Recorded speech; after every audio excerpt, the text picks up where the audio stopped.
Welcome in CDP nation. आज हम शिक्षा की बात करेंगे, एजुकेशन की बात करेंगे, देखेंगे शिक्षक बनने के लिए सबसे जरूरी चीज है ये जानना कि शिक्षा किसे कहते हैं। शिक्षा से सवाल भी बहुत पूछे गए हैं और बड़े आसान से सवाल पूछे जाते हैं। सबसे पहला सवाल ये पूछता है कि शिक्षा किस भाषा का शब्द है। तो शिक्षा किस भाषा का शब्द है? शिक्षा संस्कृत भाषा का शब्द है। शिक्षा किस भाषा का शब्द है? तो शिक्षा संस्कृत भाषा का शब्द है जो दो शब्दों से मिलकर बना है। एक है शिक्ष और दूसरा है आ, जिसमें शिक्ष क्या है? तो शिक्ष एक धातु रूप शब्द है या एक धातु रूप है। देखिए संस्कृत में दो तरह के शब्द होते हैं, एक धातु होता है और एक शब्द रूप होता है। जैसे शब्द रूप में रूप आपने पढ़े होंगे, बालक का रूप, गंगा का रूप, नदी का रूप। धातु में आपने पढ़े होंगे जैसे पठ है, गच्छ है, गम है, इस तरह के रूप। ठीक, अब आ क्या है? आ एक प्रत्यय है। आ एक प्रत्यय है। पूरे की अगर बात कही जाए तो आप आसानी से देख पा रहे हैं क्या है। शिक्षा संस्कृत भाषा के दो शब्दों शिक्ष और आ से मिलकर बना है, जिसमें शिक्ष एक धातु रूप है, आ एक प्रत्यय है। इसका मतलब क्या होता है? यानी शिक्षा का अर्थ क्या है? तो शिक्षा का अर्थ होता है सीखना या सिखाना। क्या अर्थ होता है? शिक्षा का अर्थ होता है सीखना या सिखाना। सीखना या सिखाना। अब शिक्षा का अंग्रेजी रूपांतरण की तरफ चलते हैं। शिक्षा को अंग्रेजी में क्या कहते हैं? तो शिक्षा को अंग्रेजी में यानी इंग्लिश में, शिक्षा को इंग्लिश में कहते हैं एजुकेशन। अब एजुकेशन की बात कही जाए, एजुकेशन शब्द कहां से आया? जैसे शिक्षा शब्द संस्कृत भाषा से आया है, वैसे ही एजुकेशन शब्द लैटिन भाषा से आया है और वो शब्द है एडुकेटम। क्या है शब्द? तो वो शब्द है एडुकेटम। एडुकेटम से क्या बना है? एजुकेशन या शिक्षा। ये शब्द किस भाषा का है? तो ये शब्द है लैटिन भाषा का। लैटिन भाषा का। इसी को कभी कभी लिख दिया जाता है ग्रीक भाषा और इसी को कहा जाता है यूनानी भाषा। ठीक, तो चाहे लैटिन भाषा कहा जाए, चाहे ग्रीक भाषा कहा जाए या यूनानी कहा जाए, तीनों का अर्थ एक ही है। तो लैटिन भाषा के एडुकेटम शब्द से बना है एजुकेशन। अब एडुकेटम भी दो शब्दों का सम्मिश्रण है। ये दो शब्द कौन कौन से हैं? पहला शब्द है ई और दूसरा शब्द है ड्यूका। ई और ड्यूका। जहां ई का अर्थ होता है अंदर से, अंदर से, और ड्यूका का अर्थ होता है बाहर निकालना। अंदर से, और ड्यूका का अर्थ होता है बाहर निकालना। देखिए एक कंफ्यूजन है एडुकेयर। एजुकेशन की अगर बात कही जाए तो एक शब्द और आता है एडुकेयर। एडुकेयर भी लैटिन भाषा का शब्द है। ठीक, और इससे भी एजुकेशन की उत्पत्ति मानी जाती है, लेकिन ये कुछ ही विद्वानों के अनुसार है, इसलिए इसको अधिक महत्व नहीं मिला। आयोग ने जब भी माना वो एडुकेटम को माना। अगर ऐसी कंडीशन आती है कि एडुकेयर और एडुकेटम में से किसी एक को चुनना पड़ता है तो आप एडुकेटम को चुनिएगा, क्योंकि आयोग ने एडुकेटम को माना है। सही गलत की बात करें तो दोनों सही है, चाहे एडुकेयर हो या एडुकेटम हो। ठीक, अब अर्थ की बात आती है। एडुकेटम का मतलब क्या है? अगर इन दोनों को मिला देंगे तो क्या अर्थ बनेगा? अंदर से बाहर निकालना। मतलब क्या? आप कहीं पर हैं, किसी घर में हैं, किसी कमरे में हैं, पढ़ रहे हैं, आपसे कहा जाए कि चलिए उठिए यहां से बाहर निकल जाइए, जब आपको बाहर भगा दिया जाएगा या निकाल दिया जाएगा, यही शिक्षा है? बिल्कुल नहीं। आप किसी के भी घर में डंडा लेकर के, हथियार लेकर के या गुस्से में तमतमाते हुए अगर किसी के घर में घुस गए तो क्या उनके घर में से कोई जानवर निकल के भागेगा? भाग भी सकता है, लेकिन एक शर्त है। शर्त ये है कि अगर उस घर में जानवर है तो वो जानवर निकल के भागेगा, अगर नहीं है तो नहीं भागेगा। सेम चीज यहां है, बस थोड़ा सा वो व्यवहारिक था, ये सैद्धांतिक है। देखिए बालक के अंदर जो भी योग्यता या क्षमता है, जो भी योग्यता या क्षमता है जो बालक के अंदर है, शिक्षक सिर्फ उसी को बाहर निकालता है या अभिव्यक्त कराता है। तो शिक्षा का रोल क्या है? बालक या व्यक्ति में निहित शक्तियों या योग्यताओं को बाहर निकालना, बालक में निहित शक्तियों या योग्यताओं को बाहर निकालना, ये शिक्षा का महत्व है। स्क्रीनशॉट लीजिए, फिर आगे चलते हैं।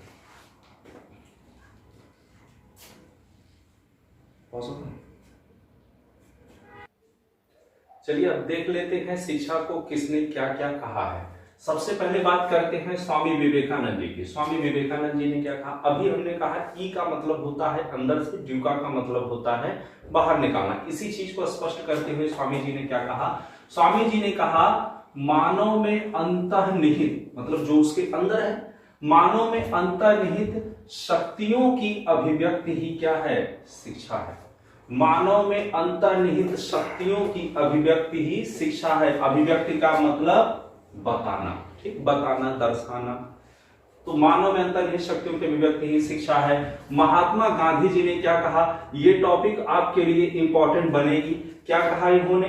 इन्होंने कहा शिक्षा से मेरा अभिप्राय एक ऐसी प्रक्रिया से है जो मानव या बालक के शरीर, आत्मा तथा मन, ठीक, शरीर, आत्मा तथा मन का सर्वांगीण विकास, ये इंपॉर्टेंट टॉपिक है, सर्वांगीण विकास कर सके।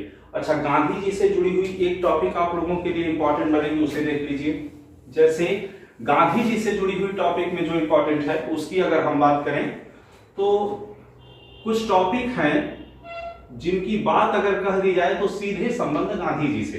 अगर परिभाषा पूछी गई है और वहां पर कहा गया सर्वांगीण विकास, ठीक, किसकी बात होगी? सर्वांगीण विकास की। अगर सर्वांगीण विकास की बात है तो टॉपिक किससे संबंधित है? महात्मा गांधी से। अगर बात कर दी गई हस्त कौशल की, ठीक, अगर बात कर दी गई हस्त कौशल की, तब किससे संबंधित है? महात्मा गांधी से। अगर बात हो गई बुनियादी शिक्षा की, अगर बात हो गई बुनियादी या नई शिक्षा की, तब बात किससे है? तब बात भी संबंधित है महात्मा गांधी से। और अगर बात कह दी गई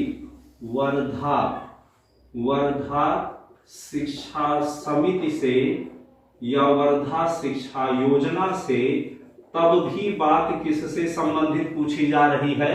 महात्मा गांधी से, जिसमें सबसे ज्यादा इंपॉर्टेंट टॉपिक है सर्वांगीण विकास, ठीक। अब आगे अगली डेफिनेशन पे चलते हैं। आपसे सवाल पूछा गया था कि सह विद्या या विमुक्तये, सह विद्या या विमुक्तये किसका कथन है? जिसमें एक बार ऑप्शन में मिला आपको शंकराचार्य जी का नाम और दूसरी बार मिला विष्णु पुराण। तो शंकराचार्य जी ने विष्णु पुराण में लिखा है सह विद्या या विमुक्तये। इसका तात्पर्य हुआ शिक्षा वही है जो मुक्ति दिलाए, शिक्षा वही है जो मुक्ति दिलाए। अच्छा, शंकराचार्य जी ने ऐसा क्यों कहा कि शिक्षा वही है जो मुक्ति दिलाए? देखिए, शंकराचार्य जी ने इसलिए कहा शिक्षा वही है जो मुक्ति दिलाए, देख लेते हैं। जब हम शिक्षा के कालक्रम को पढ़ते हैं तो कुछ कालक्रम हम पढ़ते हैं, जिसमें से पहला कालक्रम पढ़ते हैं वैदिक कालीन शिक्षा। कौन सी शिक्षा? वैदिक कालीन शिक्षा। दूसरी शिक्षा कौन सी पढ़ते हैं? दूसरी शिक्षा होती है बौद्ध कालीन शिक्षा, बौद्ध कालीन शिक्षा। तीसरी शिक्षा की जब बारी आती है, तीसरे चरण पे पहुंचते हैं, तो आपने क्या पढ़ा? आपने पढ़ा मुगल कालीन शिक्षा। वर्तमान में कौन सी चल रही है? तो वर्तमान में चल रही है आधुनिक शिक्षा, आधुनिक शिक्षा। अब यहां से पूछे गए सवालों की बात करें तो सुपर टेट में भी यहां से सवाल पूछा गया, टेट में भी सवाल पूछता रहता है। देख लेते हैं इन कालों या इन कालक्रम में मुख्य उद्देश्य क्या हुआ करते थे, उनकी बात करते हैं। तो वैदिक कालीन शिक्षा का मुख्य उद्देश्य क्या था? इसका मुख्य उद्देश्य था मोक्ष या मुक्ति, मोक्ष या मुक्ति, ये इसका मुख्य उद्देश्य हुआ करता था। बौद्ध कालीन शिक्षा में बात लगभग वही है, सिर्फ भाषा बदल गई या शब्दावली बदल गई। बात लगभग वही है, बस शब्दावली बदली। और इसका मुख्य उद्देश्य हो गया निर्वाण प्राप्ति, निर्वाण प्राप्ति। मुगल कालीन शिक्षा का मुख्य उद्देश्य क्या है? मुगल कालीन शिक्षा का मुख्य उद्देश्य था धार्मिक प्रचार प्रसार, धार्मिक प्रचार प्रसार यानी इस्लाम धर्म का प्रचार प्रसार। लेकिन आधुनिक शिक्षा का मुख्य उद्देश्य क्या है? जैसे कि शुरू में रहा मोक्ष प्राप्ति, उसके बाद हुआ निर्वाण प्राप्ति, फिर हुआ धार्मिक प्रचार प्रसार। आधुनिक में क्या है मुख्य उद्देश्य? तो आधुनिक का मुख्य उद्देश्य अब सिर्फ एक ही पक्ष नहीं रह गया है, न सिर्फ आर्थिक, नैतिक, सामाजिक, शैक्षिक, सभी पक्ष हैं, न कि कोई एक पक्ष। तो एक शब्द इसके लिए कह सकते हैं, वर्तमान में शिक्षा का मुख्य उद्देश्य क्या है? वर्तमान में शिक्षा का मुख्य उद्देश्य है सर्वांगीण विकास। क्या है? सर्वांगीण विकास। अब ये तो हुए शिक्षा के मुख्य उद्देश्य और ये कालक्रम। बात करते हैं शंकराचार्य जी की। हम ये पूछ रहे थे कि शंकराचार्य जी ने ऐसा क्यों कहा कि शिक्षा वही है जो मुक्ति दिलाए, शिक्षा वही है जो मुक्ति दिलाए, ऐसा क्यों कहा गया? तो शंकराचार्य जी का संबंध इसमें से किस कालक्रम से होगा? निश्चित रूप से शंकराचार्य जी का संबंध वैदिक काल से होगा। अब वैदिक काल से संबंधित होने का मतलब क्या है कि जिस समय शंकराचार्य जी ने अपनी डेफिनेशन दी उस समय शिक्षा का मुख्य उद्देश्य क्या था? मोक्ष या मुक्ति। और मोक्ष या मुक्ति का मतलब होता है सांसारिक मोह माया से मुक्त होना या छुटकारा या निजात पाना, यानी लालच का न होना मोक्ष या मुक्ति कहलाता है। क्योंकि उस समय के समय काल की डिमांड जो थी, या यूं कहा जाए कि उस समय जो था शिक्षा का मुख्य उद्देश्य वो था मोक्ष या मुक्ति, इसीलिए शंकराचार्य जी ने कहा कि शिक्षा वही है जो मुक्ति दिलाए, शिक्षा वही है जो मुक्ति दिलाए। देखिए आगे देखते हैं अरस्तु। अरस्तु ने क्या कहा था? अरस्तु देखिए इनकी कही गई बात इतनी ज्यादा पॉपुलर है कि इनकी कही गई बात सबको पता है, चाहे भले ये न पता हो कि ये बात किसने कही। अरस्तु ने कहा था स्वस्थ शरीर में स्वस्थ मस्तिष्क का विकास ही शिक्षा है। स्वस्थ शरीर में स्वस्थ मस्तिष्क का विकास ही शिक्षा है। अगर आप स्वस्थ हैं तब जाकर के मस्तिष्क को स्वस्थ या सुदृढ़ बना पाएंगे। सबसे जरूरी चीज है कि आप शारीरिक रूप से स्वस्थ रहिए। शारीरिक रूप से स्वस्थ रहेंगे तो मानसिक रूप से स्वस्थ होंगे। मानसिक रूप से स्वस्थ रहेंगे तो बहुत जल्द आप टीचर बनेंगे, बहुत जल्द आप अचीव कर लेंगे जो भी लक्ष्य आपने अपना तय किया है। ठीक, तो अरस्तु का कथन है स्वस्थ शरीर में स्वस्थ मस्तिष्क का विकास ही शिक्षा है। अगले व्यक्ति कौन है? कांट है। इमैनुअल कांट का नाम आपने सुना होगा। कांट है। कांट ने क्या कहा? कांट ने कहा शिक्षा उन सब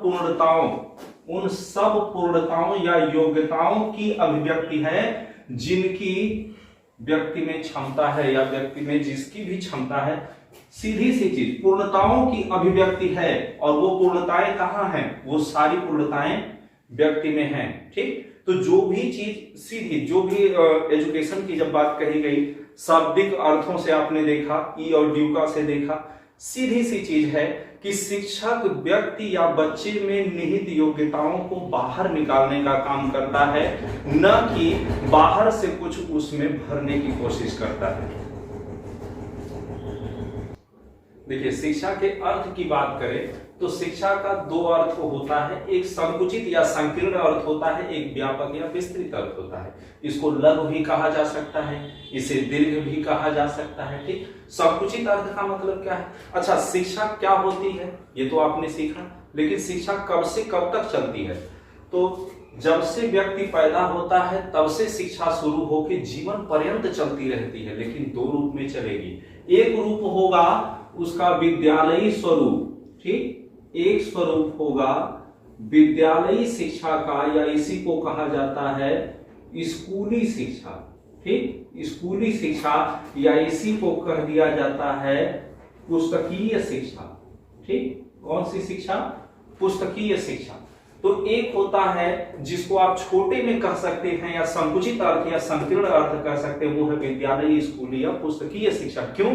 क्योंकि इसमें एक निश्चित आयु होती है शुरू करने की भी, और समाप्ति की भी एक निश्चित आयु होती है।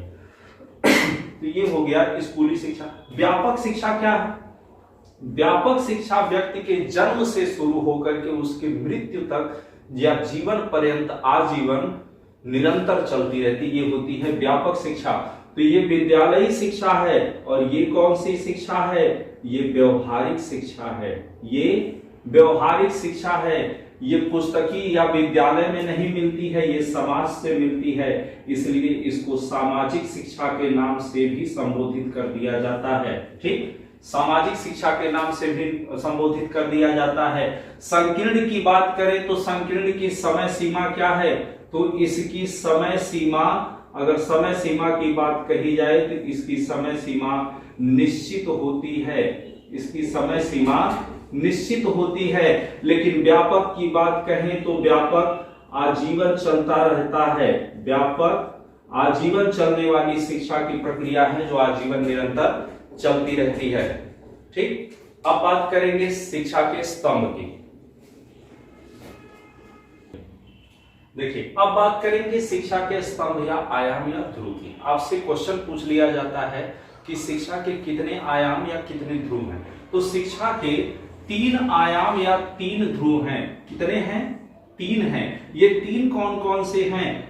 एक सिखाने वाला मतलब शिक्षक, एक सीखने वाला मतलब शिक्षार्थी, सीखने वाला मतलब शिक्षार्थी, और तीसरा कौन होगा? एक सिखाने वाला, एक सीखने वाला। लेकिन सिखाएगा क्या? तो जो सिखाया जाएगा या जो सीखा जाएगा वो बनेगा तीसरा आयाम यानी पाठ्यक्रम। तो शिक्षा के कितने आयाम या कितने ध्रुव होते हैं? 3। कौन कौन से? शिक्षक, शिक्षार्थी और पाठ्यक्रम। कौन? शिक्षक, शिक्षार्थी और पाठ्यक्रम। इनको चर के रूप में भी जाना जाता है। इनको किस रूप में जाना जाता है? चर के रूप में। अब ये क्या है भाई? तो चर देखिए 3 तरह के होते हैं, एक स्वतंत्र चर, एक आश्रित चर और एक मध्यस्थ या हस्तक्षेप चर। तो इनमें से स्वतंत्र चर कौन सा है? स्वतंत्र चर कौन सा है? स्वतंत्र चर है शिक्षक। शिक्षक कौन सा चर होता है? स्वतंत्र चर। तो आश्रित चर कौन है? आश्रित चर है बालक या शिक्षार्थी। बालक या शिक्षार्थी क्या है? आश्रित चर है। और पाठ्यक्रम होता है हमारा मध्यस्थ चर, मध्यस्थ या हस्तक्षेप चर, मध्यस्थ या हस्तक्षेप चर। ठीक, मध्यस्थ या हस्तक्षेप चर। अब एक सवाल पूछा गया था, उस सवाल से मिल लीजिए, फिर वहां से आने वाले संभावित सवाल से मिलिए। सवाल पूछा गया था कि स्वतंत्र चर का प्रभाव किस पर पड़ता है? तो स्वतंत्र चर का प्रभाव लगातार आश्रित चर पर पड़ता है। टीचर जो कुछ भी पढ़ाता है या जैसा भी व्यवहार करता है उसका प्रत्यक्ष प्रभाव छात्रों पर देखने को मिलता है या शिक्षार्थी पर देखने को मिलता है। लेकिन एक शिक्षक और एक शिक्षार्थी में क्या संबंध होगा ये पाठ्यक्रम तय करता है, इसलिए इसको मध्यस्थ या हस्तक्षेप चर कहते हैं। अब बात करते हैं शिक्षा के प्रकारों में। तो शिक्षा का अर्थ बताते समय हमने आपको बताया था कि शिक्षा के 2 अर्थ थे, एक था संकुचित, और एक था व्यापक। संकुचित और व्यापक 2 प्रकार के अर्थ बताए गए थे। इसमें संकुचित में कौन सी शिक्षा बताई गई थी? संकुचित में थी विद्यालयी शिक्षा और व्यापक में थी व्यवहारिक शिक्षा। व्यापक में थी व्यवहारिक शिक्षा। अब सवाल से मिलिए, संकुचित शिक्षा की बात करें तो संकुचित शिक्षा में कितने आयाम होंगे? विद्यालय की शिक्षा को ध्यान में रखिए, तुरंत स्पष्ट हो जाएगा कितने आयाम होंगे। विद्यालय की शिक्षा में सिखाने वाला होगा पहला आयाम, सीखने वाला होगा दूसरा आयाम, सिलेबस भी होगा तीसरा आयाम। यानी संकुचित शिक्षा में कितने आयाम होंगे? 3 होंगे। व्यापक में आते हैं, व्यापक यानी व्यवहारिक या जो हम परिवार में सीखते हैं, समाज में सीखते हैं, अपने आस पड़ोस में सीखते हैं। एक सिखाने वाला होगा 1 आयाम, सीखने वाला होगा 2 आयाम, लेकिन सिलेबस होगा बिल्कुल नहीं होगा। तो व्यापक शिक्षा में कितने आयाम बने या चर मिले? व्यापक शिक्षा में 2 मिले। ये समझने की चीज है, कहीं ये गलती ना करिएगा कि व्यापक है तो इसमें ज्यादा होंगे और ये संकुचित है तो इसमें कम होंगे, ऐसा बिल्कुल नहीं है। संकुचित है तो इसमें 3 आयाम मिलेंगे क्योंकि इसमें पाठ्यक्रम भी रहेगा, और व्यापक है तो इसमें 2 आयाम मिलेंगे क्योंकि इसमें पाठ्यक्रम नहीं होता है। ठीक, देखिए अब व्यापक संकुचित को समझ लीजिए। एक सवाल आपसे पूछता है कि निम्नलिखित में से किसने शिक्षा को द्विआयामी प्रक्रिया के रूप में स्वीकारा है, या ये पूछ लीजिए कि शिक्षा को किसने त्रिआयामी प्रक्रिया के रूप में स्वीकारा है। तो देख लेते हैं द्विआयामी या त्रिआयामी। तो पहला सवाल देखते हैं, द्विआयामी प्रक्रिया या द्विआयामी शिक्षा प्रक्रिया। तो शिक्षा को द्विआयामी प्रक्रिया किसने माना है? शिक्षा को द्विआयामी प्रक्रिया मानने वाले व्यक्ति हैं एडम्स तथा रॉस। इन दोनों ने शिक्षा को द्विआयामी माना है। अगर इनने द्विआयामी माना तो त्रिआयामी किसने माना है भाई? त्रिआयामी शिक्षा की अगर बात करें तो त्रिआयामी मानने वाले हैं जॉन ड्यूवी। जॉन ड्यूवी, इन्हीं का नाम कहीं कहीं लिखता है डीवी। ठीक, डीवी। तो जॉन ड्यूवी तथा बीएस ब्लूम। कौन? ब्लूम, जिन्होंने ब्लूम टैक्सोनॉमी दी है वो ब्लूम। अब ये लोग हैं। अब एक सवाल और थोड़ा सा घुमा हुआ, उसको देख लीजिए। अगर यहां से सवाल उठाया जाए और इससे रिलेट कर दिया जाए तो इस टॉपिक से आने वाला सबसे कठिन सवाल बनेगा। वो भी कठिन सिर्फ शब्दों के खेल से है, समझिएगा। अगर उसने पूछ दिया कि निम्नलिखित में से किसने संकुचित शिक्षा का समर्थन किया है, संकुचित शिक्षा का समर्थन किया है, क्या पूछा? द्विआयामी की त्रिआयामी? संकुचित शिक्षा का समर्थन पूछा तो संकुचित शिक्षा में आयाम कितने? 3, यानी त्रिआयामी पूछ रहा है। और त्रिआयामी किसने माना है? जॉन डीवी ने माना है या ब्लूम ने माना है। वहीं पर अगर पूछ दिया कि किसने व्यापक शिक्षा का समर्थन किया तो व्यापक शिक्षा मतलब द्विआयामी, और द्विआयामी किसने माना? एडम्स तथा रॉस ने माना है। ठीक,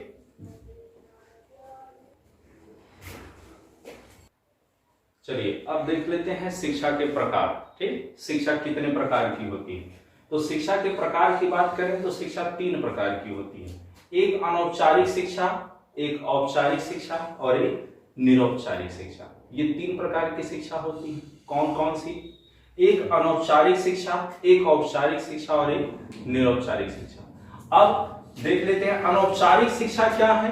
अनौपचारिक शिक्षा को हम कह सकते हैं ये व्यवहारिक शिक्षा है। कौन सी शिक्षा है? ये व्यवहारिक शिक्षा है। तो व्यवहारिक शिक्षा की बात करें तो व्यवहारिक शिक्षा कब तक चलेगी? शुरू से, जब से आप पैदा होंगे तब से शुरू होगी, और जब तक आप जीवित रहेंगे तब तक, मतलब आजीवन चलेगी। तो इसकी समय सीमा क्या होगी? इसकी समय सीमा होगी आजीवन। आजीवन या जीवन पर्यंत। जीवन पर्यंत, ये जीवन पर्यंत या आजीवन चलने वाली प्रक्रिया है।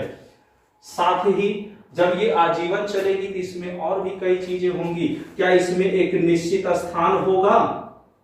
क्या इसमें एक निश्चित स्थान होगा? क्या कोई ऐसी जगह होगी जहां आप जाएंगे तब जाकर के अनौपचारिक शिक्षा सीखेंगे? बिल्कुल नहीं। अनौपचारिक शिक्षा आप कहीं भी सीख सकते हैं। ये शिक्षा आपको कहीं से भी मिल सकती है। आप अगर सड़क पर चल रहे हैं, बीच में चल रहे हैं, थोड़ी सी मस्ती कर रहे हैं, उस दौरान कोई आपसे अगर ये कहता है कि सही से चलिए या बाईं तरफ से चलिए, तो वहां भी तो आपको कुछ शिक्षा मिली। आप किसी को कुछ गलत करते हुए देख रहे हैं, चाहे वो शरारत कर रहा है, लड़ाई झगड़ा कर रहा है, आप उसको डांट सकते हैं या समझा सकते हैं, बाबू ये ऐसे नहीं बल्कि ऐसे होगा। वो भी एक प्रकार की शिक्षा है। स्थान निश्चित हुआ? बिल्कुल नहीं। न तो इसमें स्थान निश्चित होता है, न ही शिक्षक निश्चित होता है, और इसमें पाठ्यक्रम तो बिल्कुल भी नहीं होता है। इसमें पाठ्यक्रम बिल्कुल भी नहीं होता है, क्योंकि इस शिक्षा का एग्जाम्पल आपका परिवार भी बनेगा। तो बताइए, आपके परिवार में कोई सिलेबस है? बिल्कुल नहीं। ये सीटेट का क्वेश्चन है। जब आपसे पूछा गया कि अनौपचारिक शिक्षा में पाठ्यक्रम होता है या नहीं, तो पाठ्यक्रम नहीं होता है। जब पाठ्यक्रम नहीं होगा तो इसमें परीक्षा भी नहीं होगी। जब परीक्षा नहीं होगी तो किसी भी प्रकार का प्रमाण पत्र या मार्कशीट भी आपको नहीं मिलेगी। अब एग्जाम्पल की अगर बात करें कि एग्जाम्पल क्या है, तो एग्जाम्पल में देखिए जैसे आपका परिवार, आपके परिवार में जो आपको ज्ञान मिला, जो शिक्षा मिली, वो कौन सी शिक्षा है? अनौपचारिक शिक्षा है। आपके आस पास या आस पड़ोस की अगर बात करें, पड़ोस की अगर बात करें तो वो खेल का मैदान, खेल का मैदान, आपके मित्र, ठीक, जो मित्र मंडली है उनसे आदि, ये सारी प्रक्रियाएं हैं जो इसका एग्जाम्पल बनेंगी। ये सीटेट का क्वेश्चन अभी 2021 में पूछा गया, जब जनवरी 2021 में सीटेट हुआ तो उसमें पूछा गया था परिवार कैसी शिक्षा का माध्यम है, तो परिवार अनौपचारिक शिक्षा का माध्यम है, क्योंकि न इसमें परीक्षा होती है, न प्रमाण पत्र मिलता है, न पाठ्यक्रम है, न निश्चित स्थान है। ये कहीं भी कुछ भी आपको सीखने को मिल सकता है। आपकी परिवार का, आपका छोटा भाई, आपका बेटा भी आपको कुछ सिखा सकता है या बता सकता है, ठीक। ये हो गई शिक्षा जो विद्यालयी शिक्षा नहीं है बल्कि व्यवहारिक शिक्षा है। दूसरी शिक्षा की बात करते हैं। दूसरी शिक्षा कौन सी है? दूसरी है अनौपचारिक शिक्षा। अब अनौपचारिक शिक्षा को देख लेते हैं कि क्या है ये अनौपचारिक शिक्षा। देखिए, अनौपचारिक शिक्षा इन्हीं पहलुओं से देख लेते हैं। जैसे इस शिक्षा को व्यवहारिक शिक्षा का नाम दिया गया या कहा गया, उस तरह से औपचारिक शिक्षा को क्या कहा जाएगा? औपचारिक शिक्षा को हम विद्यालयी शिक्षा कह सकते हैं, बिल्कुल कह सकते हैं। विद्यालयी शिक्षा या पुस्तकीय शिक्षा, विद्यालयी शिक्षा या पुस्तकीय शिक्षा कहेंगे। समय सीमा की बात करें तो क्या ये जीवन भर चलेगा? जब आप पैदा हुए 2-3 महीने के थे तब क्या आपका एडमिशन क्लास फर्स्ट में हुआ? नहीं। जब आप पैदा हुए तब आपका एडमिशन हुआ? नहीं। जब आप 5 साल की उम्र पूरी कर लिए या 3 साल की उम्र पूरी कर लिए तब जाकर के आपका विद्यालय में एडमिशन हुआ। साथ ही आपकी उम्र अगर 30 साल हो जाती है तब आप प्राइमरी विद्यालय में जाते हैं और अपने अध्यापक से कहिएगा कि हमारा प्राइमरी में एडमिशन कर लीजिए, एडमिशन होगा? नहीं। तो इसकी एक समय सीमा निश्चित होती है, शुरू करने की भी और खत्म की भी होती है। तो हाँ, इसमें समय सीमा कैसी होती है? निश्चित होती है। समय सीमा कैसी होगी? तो समय सीमा होगी निश्चित, समय सीमा होगी निश्चित। अगले चरण की बात करें, क्या इसमें निश्चित स्थान होता है? क्या कोई ऐसी जगह होती है जहां पर जाने पर ही ये शिक्षा आपको मिलती है? तो हाँ, इसमें निश्चित स्थान होता है। जाना कहां है? विद्यालय में। जब तक आप विद्यालय या शिक्षण संस्थान पर नहीं जाते हैं तब तक ये शिक्षा आपको नहीं मिलती है। अब उस निश्चित स्थान पर जाएंगे तो क्या इसका पाठ्यक्रम होगा? क्या कोई सिलेबस होगा जिसे आपको पढ़ना है? तो बिल्कुल इसका पाठ्यक्रम भी निश्चित होगा। जब पाठ्यक्रम निश्चित होगा तो इसकी परीक्षा भी होगी। जब परीक्षा होगी तो इसका प्रमाण पत्र या मार्कशीट भी मिलेगी, तो इसका प्रमाण पत्र भी रहेगा।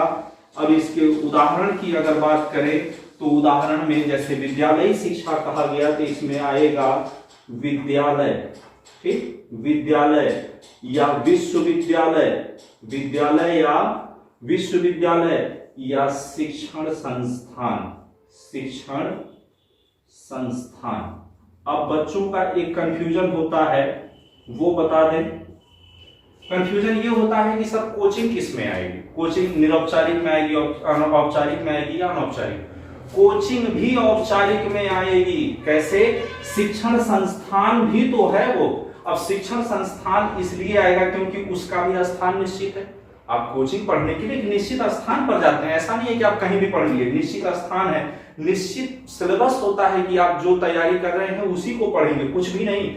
परीक्षा की बात करें, थोड़े से सिस्टम चेंज हैं। कोचिंग पर भी आपकी परीक्षाएं होती हैं, आपका मूल्यांकन होता है, लेकिन मार्कशीट नहीं मिलती। लेकिन जो आप तैयारी कर रहे हैं, आप टीचिंग की तैयारी कर रहे हैं, आप जैसे ही सुपर टेट क्वालिफाई होते हैं या पीजीटी क्वालिफाई होते हैं, आप परीक्षा देते हैं और इसका प्रमाण पत्र तो सबसे मजबूत होता है। आपको अपॉइंटमेंट लेटर मिलता है, एक प्रमाण पत्र ही तो है, वो इस चीज का प्रमाण है कि आप इस परीक्षा के योग्य हैं, ठीक। तो ये इसी के दायरे में आएगी। अगर शिक्षण संस्थान या कोचिंग की बात करें तो वो भी कैसी शिक्षा है? औपचारिक शिक्षा है, ठीक। अब बात करते हैं निरौपचारिक। देखिए, दो तरह के लोग हो गए। एक वो लोग जो विद्यालय से नहीं सीख रहे, दूसरे वो लोग जो विद्यालय से सीख रहे हैं। अगर ये दोनों हो गए तो तीसरे की क्या जरूरत थी? तीसरे की कोई जरूरत तो थी नहीं। लेकिन तब देखिए तीसरी जरूरत यूं है कि बहुत से लोग ऐसे हैं जो औपचारिक शिक्षा ग्रहण करना चाहते हैं लेकिन मजबूरी बस नहीं कर पाते हैं। रीजन क्या है? मान लीजिए कोई व्यक्ति ऐसा है जिसकी मजबूरी बनती है कि या तो वो अपना परिवार चलाए या तो पढ़ाई पूरी करे। ऐसी सूरत में वो क्या करेगा? पढ़ना तो चाहता है लेकिन उसकी मजबूरी है कि उसे अपने परिवार को चलाने के लिए निरंतर रूप से कहीं ना कहीं मजदूरी करनी पड़ेगी, कोई काम करना पड़ेगा, 2 पैसा कमाना पड़ेगा। तो इसके लिए एक उपाय किया गया निरौपचारिक शिक्षा का। ठीक, निरौपचारिक शिक्षा को क्या कहा गया? इसी निरौपचारिक शिक्षा को कहा गया दूरस्थ शिक्षा। किस नाम से जाना जाता है? दूरस्थ शिक्षा के नाम से, पत्राचार शिक्षा के नाम से जाना जाता है। ठीक, पत्राचार, मुक्त शिक्षा के नाम से इसको जाना जाता है। ठीक, मुक्त शिक्षा आदि, मुक्त शिक्षा आदि। अब इसका मतलब क्या है? इसका मतलब देख लेते हैं ये कैसे इससे थोड़ा सा भिन्न है। ठीक, ये कैसे भिन्न है? तो क्या इस प्रक्रिया में समय सीमा निश्चित होती है? हाँ, निश्चित होती है, लेकिन इसकी अपेक्षा निश्चित होती है, इसकी अपेक्षा नहीं। यानी हम बात करेंगे समय सीमा अनिश्चित होती है। समय सीमा अनिश्चित होती है, अनिश्चित। लेकिन आपने एक चीज ध्यान दी होगी, हमने कहा समय सीमा अनिश्चित होती है, लेकिन ये नहीं कहा कि समय सीमा के लिए ये आजीवन होती है। ठीक है, अनिश्चित होती है। अनिश्चित का मतलब बस उम्र में छूट मिल जाती है। ठीक है, अगर आप इसमें 30 साल 40 साल के भी हैं तब भी आप हाई स्कूल इंटर ग्रेजुएशन कर सकते हैं। 60 साल के हो गए हैं तब भी आप ग्रेजुएशन कर सकते हैं। 80 साल के भी होंगे तो ये ग्रेजुएशन में आपका एडमिशन ले लेगा। ठीक, लेकिन अब इसका मतलब ये नहीं है कि आप 2 दिन के होंगे तो ये क्लास फर्स्ट में एडमिशन ले लेगा, बिल्कुल नहीं। इसलिए ये आजीवन नहीं है, ये बस इसकी अपेक्षा ज्यादा समय दे देता है। और दूसरी चीज, इसमें निश्चित स्थान होता है कि नहीं? तो इसमें निश्चित स्थान नहीं होता है। स्थान की ही तो प्रॉब्लम को दूर किया जा रहा था। इसमें यही प्रॉब्लम तो दूर की जा रही थी कि व्यक्ति रेगुलर स्कूल जाके या विद्यालय जाके नहीं पढ़ पा रहा है, इसलिए निरौपचारिक के अंतर्गत आ रहा है। तो इसमें निश्चित स्थान नहीं होता है। व्यक्ति जहां से फॉर्म भरा है या जहां रह रहा है वहीं से इसकी पढ़ाई पूरी करता है। और वहीं से पढ़ाई पूरी करने से संबंधित देखिए 2 पॉइंट हैं जो आपकी प्रीवियस के सवाल बने। एक बना ज्ञानवाणी, ठीक, ज्ञानवाणी, और एक है ज्ञान दर्शन। ज्ञान दर्शन, अब ये क्या है? ज्ञानवाणी एक रेडियो चैनल है। ठीक, ज्ञानवाणी एक रेडियो चैनल है जो मुक्त शिक्षा या दूरस्थ शिक्षा के जुड़े मैटरों को बताता है या सुनाता है। ठीक, तो ज्ञानवाणी क्या है? एक रेडियो चैनल है जिसका संबंध निरौपचारिक शिक्षा, दूरस्थ शिक्षा या मुक्त शिक्षा से है। तो ज्ञान दर्शन क्या है? ज्ञान दर्शन एक टीवी चैनल है जिसका संबंध निरौपचारिक शिक्षा से है। ये सवाल आपसे पूछा जा सकता है कि ज्ञानवाणी क्या है? ज्ञानवाणी एक रेडियो चैनल है जिसका संबंध निरौपचारिक या पत्राचार शिक्षा से है। ज्ञान दर्शन भी एक चैनल है जो रेडियो चैनल न होकर टीवी चैनल है जिसका संबंध निरौपचारिक शिक्षा से है। अब अगले टॉपिक देखते हैं, क्या इसमें पाठ्यक्रम निश्चित होता है? तो बिल्कुल होता है, इसमें पाठ्यक्रम निश्चित होता है। जब पाठ्यक्रम होगा तो इसकी परीक्षा भी होगी।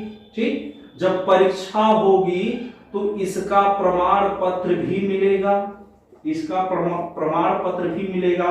बात उदाहरण की करें तो आपने सुना होगा कि बीए या एमए फलाने प्राइवेट कर रहे हैं या इंटर वो प्राइवेट फॉर्म डाले हैं, मुक्त विश्वविद्यालय से डाले हैं, आईओएस से कर रहे हैं, वो सब इसी के दायरे में आते हैं, यानी प्राइवेट एडमिशन। ठीक, प्राइवेट एडमिशन इसका उदाहरण बनेगा। इसका उदाहरण राजर्षि टंडन जैसे विश्वविद्यालय बनेंगे। ठीक, इसका उदाहरण एनआईओएस के दायरे में होने वाली शिक्षाएं बनेगी। इसका उदाहरण इग्नू के एग्जाम प्रक्रिया बनेगी। ठीक है, ये सब वो प्रक्रियाएं हैं या वो सुविधाएं हैं जिनके द्वारा व्यक्ति औपचारिक शिक्षा की भांति अपनी सुविधाएं ले सकता है या अपनी पढ़ाई पूरी कर सकता है। सिर्फ एक फायदा है कि उसे रेगुलर स्कूल जाने की कोई जरूरत नहीं पड़ती।